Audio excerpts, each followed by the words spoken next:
Hi there and welcome to the Detecting Hub YouTube channel. I'm Figgis and this short video will be about cleaning up your silver coins. Now you're going to hear many never do thises and always do that. Well, what you've got to do is ignore all of that, take on what information you like, discard that which you don't, and find your own way as I have. So some of this you're going to agree with, some of it you may not, but it's my way and it works for me. I've been lucky enough to find over 60 hammered coins to date, most of which has required some work, and I've yet to have a mistake yet. So today's two victims, a couple of Edwards. This one, we've got the reverse coming through as well. You can probably see that this is actually the obverse. I'm not really hopeful about getting an ID on this, but I'll try and clean it up, see what we can get. This one is going to require a bit more work. I think we'll get a good ID from it. If you just flip them over, you can see that there's a little bit more darkness on this one, but there is some legend there, which we should be able to get. And this little fella, not sure. We'll see. Now I'm going to use two different methods here, because this one here, I think we'll clean up with a pencil rubber. It's that simple. This one is probably going to be a bicarb job, but we'll talk a bit more about that when we get on with it. So let's go see what we can do with them. Okay, victim number one. Pencil rubber, stick to hold it down, just a few strokes, and see if we can get anything from it. Quite often the width, I've got quite a broad rubber, and that will go over the low parts and highlight the high. So consequently, you're going to get that little bit of extra help. Now some people use ink rubbers. I find them too stiff.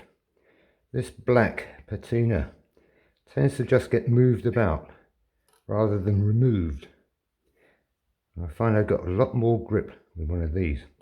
Incidentally, you can see that there's a slight raised lip here where it's been bent.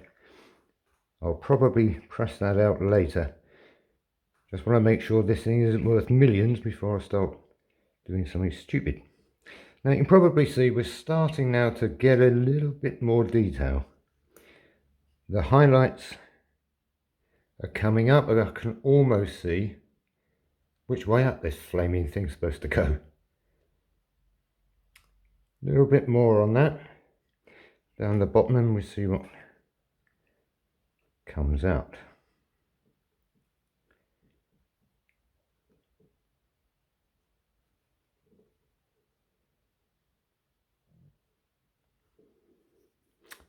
Okay, not a lot really. I can see now we have, there's the hair, the crown. It's Edward, but which one? Not the foggiest.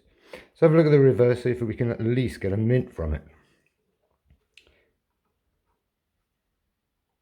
Now this side is darker, so maybe a bit of bicarb might be needed, just to try and tease that legend out.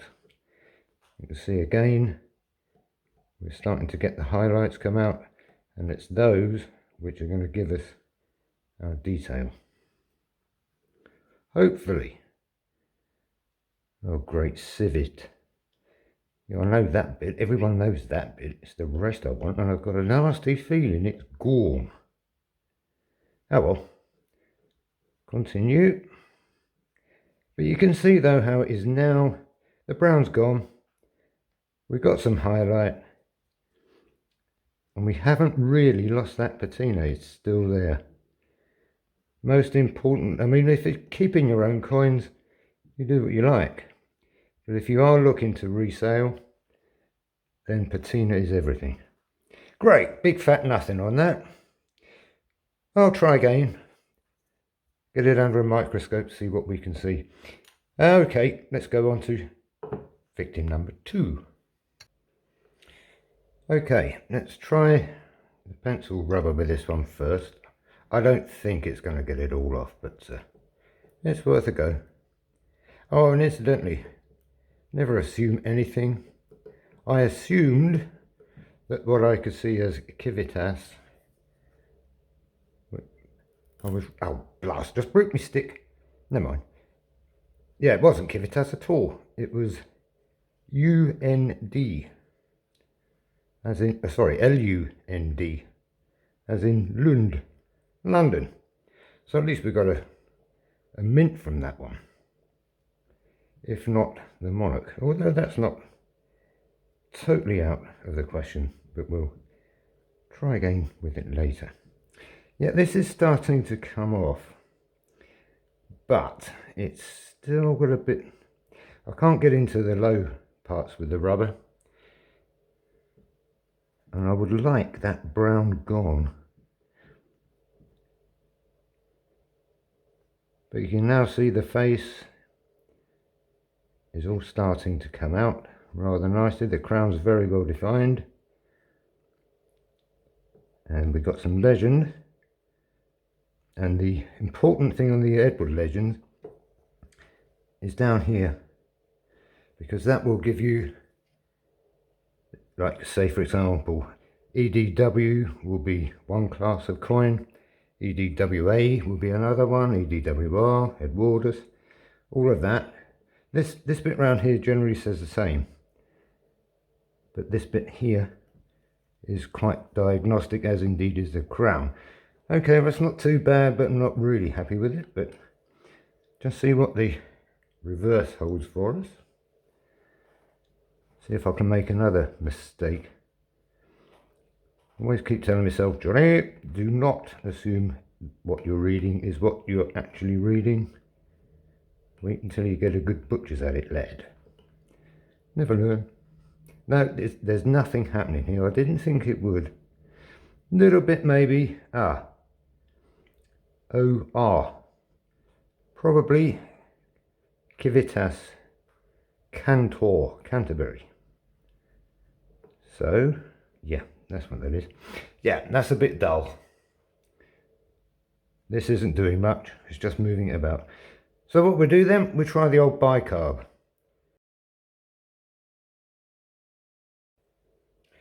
Okay, the bicarb stage. We've got basically bicarb which has been mixed into a paste. Now I like mine quite dry. I find it more effective and it doesn't take away all the details straight away. But if it does, that could be rectified, not a problem. And for cleaning purposes, oh look, a shot glass, how did that happen? Right, we'll make use of that later if this works. Let's try to give her a little bit of rubbage. So just take some of your paste and gentle circular motions should start to eat into that brown. As you can see, it's starting to come off already. Maybe a little bit wet needed. Yes, a little bit. You can always add water. It's a swine to try and get rid of, so that's why I have it dry. So continue giving that a rub. Yeah, look, that's nice, and look at the dirt coming off that. Getting there. Right, let's give it a quick sploosh. I'm making a hell of a mess here. I am in trouble. She only hoovered this yesterday, so don't say a word. Right. Yeah, not too bad. Can't get this to focus. Let's stay down there. I think it needs a bit more work. There's plenty of time and plenty of bicarb. I buy it in bulk. So what I'm going to do anyway, you get the general idea, is to just keep working away at this bit by bit. See, there's more coming off all the time. And I'll come back to you when it's got to the stage that I'm quite happy with it. See you soon. Okay, there's the two coins. They still need a little bit of work maybe. And if you look here, there's still a bit of brown. And there are other things I could do, but I'm not too worried, to be honest. But what we've got here, if I can hold it steady enough. that's Edward, EDWA, so and then the R, so we're looking at probably a group 10. Other side, we got Civitas Cantor, Canterbury penny of one of the Edwards. It could be 2 or 3. This, no idea. Although I think by the shape of the head, it's another Edward. And down the bottom, hold on, let's get this right. There's an N in the place where there's usually the N of DNS. No, hold on. Yeah, DNS. So again, that's probably an Edward. But it's so thin and so mangled. It's not a good coin.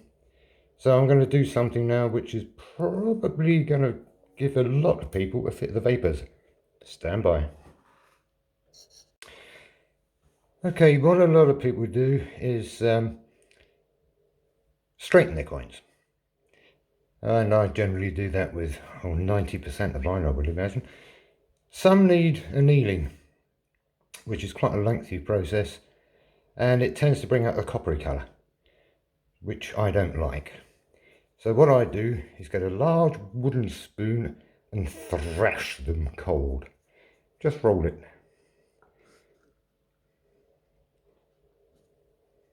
Just try and ease the kinks out. Let's just zoom you out a bit. Oh, wrong way. Just to try to tease that little kink out. You can use the flat of the spoon, and you can use the edge. Now this is a totally valueless coin, so I never worry about any accidents that might happen. But I was talking earlier about making assumptions, and I assumed at one time I had an Edward coin. Cold pressed it to straighten it out because I couldn't read it properly, only to find it was a very rare Richard III penny I'd just cold pressed. No harm done though. So this one is actually more likely to break. It's very fragile. You can see that that's very thin, nothing to it. So what we're going to do is just see what happens. I'm not worried, it's of no value whatsoever, but hopefully this will come out. Do it one side, then the other, just gently. Don't have to give it willy. Starting to come out, and yeah, there's a bit there likely to fracture. You can just see it. Top edge just there, likely to go. But generally speaking, these will cold press. And you often hear people advocating water, boiling water instead of annealing. Well, quite frankly, that doesn't work. That's not opinion, that's science. It doesn't get the coin anywhere near hot enough to soften it, to bend it. So if you've had success with boiling water, you may just as well have cold pressed it in the first place, because that effectively is what you've done. And you wrote up a bit more tarting about these little fellas. There they are. And what I'll do is I'll probably put them up on the forum for ID. So thanks for watching. Feel free to ask questions, and please do pop over to the hub, and I'll put the link in the description. Cheers.